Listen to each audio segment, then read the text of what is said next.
ಎನ್ನ ವಾಮಕ್ಷೇಮ ನಿಮ್ಮದಯ್ಯ, ಎನ್ನ ಹಾನಿಗಳು ನಿಮ್ಮದಯ್ಯ, ಎನ್ನ ಮಾನ ಅಪಮಾನ ನಿಮ್ಮದಯ್ಯ, ಬೆಳಿಗ್ಗೆ ಗಾಯಿದೆ ಮುಂದೆ ಕೂಡಲ ಸಂಗಮದೇವ.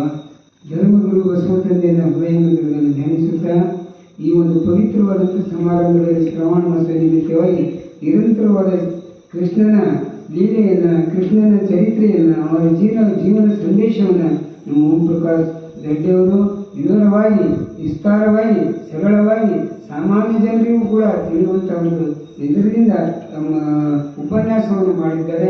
ನನ್ನ ಬಗ್ಗೆ ನಮಗೆ ಭಾಳ ಹೊಗಳು ಶ್ರೀರಾಮ ಕಪ್ಪಲಾಪುರ ನೋಡಿ. ನಮ್ಮ ಜೀವನ ಏನದಂದ್ರೆ ಎದ್ರಲ್ಲಿ ಆನಂದ ಹೆಸ್ರಿ ಸಂತ ತುಕಾರಾಮ್ ಮಾಡೋದ್ರಿಗೆ ಅವನು ಒಬ್ಬ ಪುಸ್ತಕ ತಂದು ಕೊಟ್ಟಿದಂತೆ. ನೀವು ಇದು ಚಂದ ಅದರಿ ಓದ್ರಿ ಅಪ್ಪ ಅನ್ನ. ನೋಡಪ್ಪ, ನನ್ನ ಕಣ್ಣಾಗ, ನನ್ನ ಕಿವಿದಾಗ, ನಮ್ಮ ರೋಮಿನಾಗೆಲ್ಲ ವಿಠ್ಠಲ ತುಂಬೇನ, ಪಾಂಡುರಂಗ ತುಂಬೇನ. ಇದ್ರೊಳಗೆ ನೀವು ಪುಸ್ತಕ ಓದೋದಾಗ ನಮ್ಗೆ ಜಾಗ ಇಲ್ಲೋ ಯಪ್ಪ, ನಿಮ್ಮ ಪುಸ್ತಕ ನೀವು ವಾಪಸ್ ಒಯ್ಯಿರಿ. ಹಂಗೆ ನನ್ನ ಜೀವನ ಏನಾಗ್ಯದಂದ್ರೆ ಕುಂತರು ಬಸವ, ನಿಂತರು ಬಸವ, ಎದ್ದರು ಬಸವ, ಹೋದ್ರು ಬಸವ. ನನ್ನ ಜೀವನ ಉಸಿರಿರೋರಿಗೆ ಬಸವಗಳನ್ನು ಯಾರು ತೌಡಿ ಇಟ್ಕೊಂಡು ಅಂಬಾಬಾಯಿ ಜೋಳ ಬದುಕೋದು ನಿಸಂಬಂಧಿ ನನ್ನಲ್ಲಿ ಅದು ಸಾಮರ್ಥ್ಯ. ಬಸವನ ವಚನ ಸಾಹಿತ್ಯ ಅಪಾರವಾದಂಥ ಭಂಡಾರದ. ಅದಕ್ಕೆ ಈಗ ನಿಮ್ಮ ಇಲ್ಲಿ ಬಂದು ಕುಂತು ಕೇಳೋದ್ರಿಂದ, ಕೃಷ್ಣನ ಲೀಲೆಗೆ ಕೇಳೋದ್ರಿಂದ ಕಣ್ಣು ಕಿವಿ ಎಲ್ಲ ಶುದ್ಧ ಆಯಿತು ಅಂತ ಹೇಳಿದ್ರು. ಅದಕ್ಕೊಂದು ವಚನ ಹೇಳ್ತಾರೆ ಬಸವಣ್ಣರು. ಕಂಗಳ ತುಂಬಿದ ಬಳಿಕ ನೋಡಲಿಲ್ಲ, ಕಿವಿಗಳ ತುಂಬಿದ ಬಳಿಕ ಕೇಳಲಿಲ್ಲ, ಕೈಗಳ ತುಂಬಿದ ಬಳಿಕ ಪೂಜಿಸಲಿಲ್ಲ, ಮನ ತುಂಬಿದ ಬಳಿಕ ನೆನೆಯಲಿಲ್ಲ, ಮಹಂತ ಕೂಡಲ ಸಂಗಮ ದೇವ ಅಂತ ಬಸವಣ್ಣನವರು ಹೇಳಿದ್ರೆ. ತುಂಬಿ ಅಂದ್ರೆ ಏನಪ್ಪ, ಹಿಂಗ ಏನು ತುಂಬಿದ್ರು? ಈಗ ಬಾಟ್ಲಿಗಳೆಲ್ಲ ತಿಂದು ನೀರು ಕೊಂಡು ಬಾಟ್ಲಿಗಳೆಲ್ಲ ತುಂಬಿ ಬಿಟ್ಟಾಗ್ತಾರೆ ನೋಡ್ರಿ, ಖಾಲಿ ಪ್ಲಾಸ್ಟಿಕ್ ಬಾಟ್ಲಿಗಳು. ಅವೆಲ್ಲ ಖಾಲಿನೇ ಅವ್ರಿಗೆ ಏನಾರ ಬೆಲೆ ಅದೇನೋ ಏನೂ ಇರಲಿಲ್ಲ. ಅವ್ರು ಏನೋ ಮುಂದಿನ ತೆಗೆದು ಅವರೆಲ್ಲ ತೊಗೊಂಡು ಹೋಯ್ತಾರೆ, ಯಾರಿಗೂ ಕೊಟ್ಟೆ ಹಾಕ್ಬಿಡ್ತಾರೆ.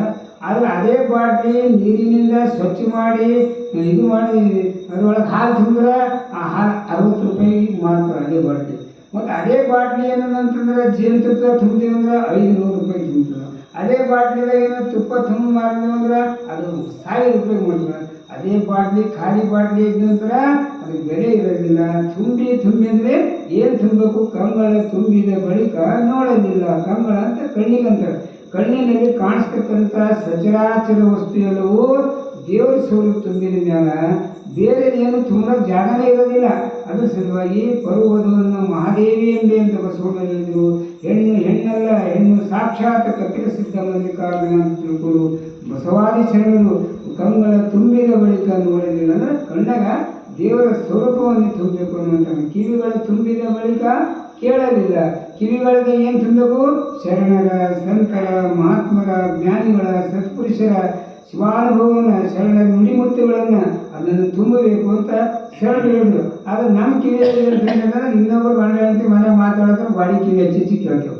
ನಿಮ್ಮಲ್ಲಿ ಯಾರು ಕೇಳಲ್ಲ. ಆದರೆ ಈ ರೀತಿಯಾಗಿ ನಾವು ಕೇಳೋಂಥದ್ದೇ ಬೇರೆ. ನಮ್ಮ ಕಿವಿಗೆ ಏನಂತ ಕೇಳಿದ್ರು